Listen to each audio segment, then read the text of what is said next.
Shalom, saya akan menyampaikan kebenaran firman Tuhan yang disampaikan oleh Rasul Paulus kepada jemaat-jemaat yang ada di Korintus, yaitu tentang pentingnya kasih dalam kehidupan kita orang yang percaya. Terlebih lagi saat-saat ini dengan apa yang terjadi pada hari-hari ini, bagaimana kasih itu harus menjadi dasar dari hubungan kita satu dengan yang lain. Kasih itu harus menjadi segala-galanya. Kasih Kristus dalam kehidupan kita itu harus menjadi landasan dari segala sesuatu yang kita pikirkan, yang kita katakan, yang kita perbuat di dalam kehidupan ini.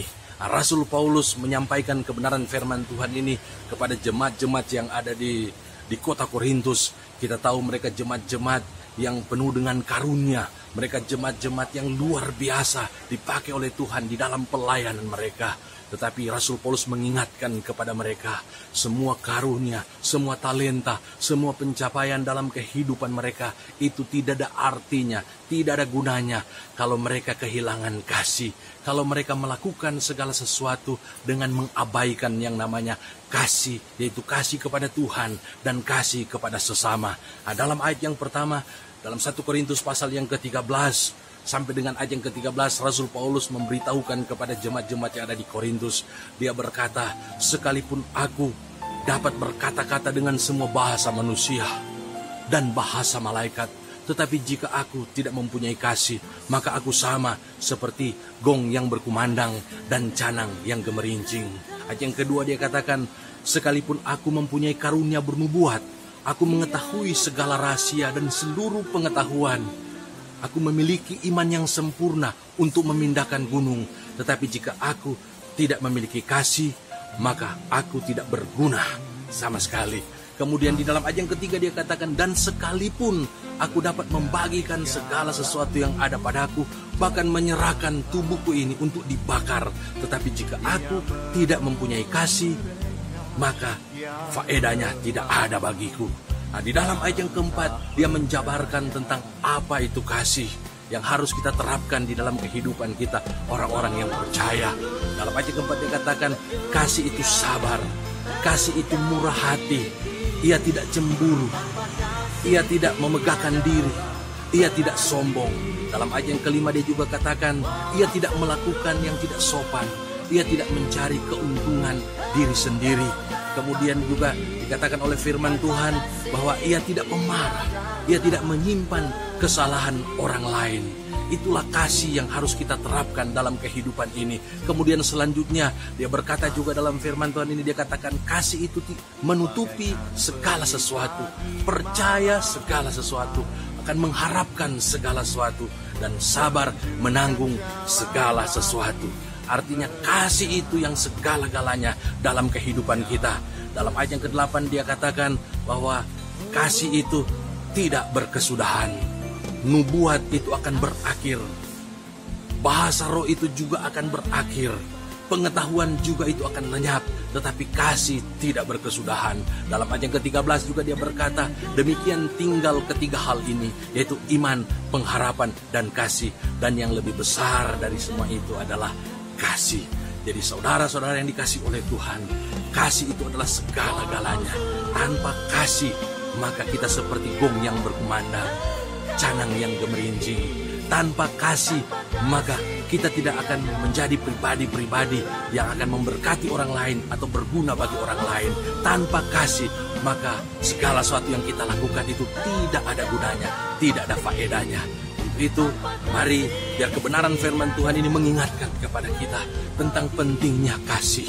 Yesus mengajarkan kepada kita di dalam Matius pasal yang ke-22 ayat yang ke-37 dan ayat yang ke-39.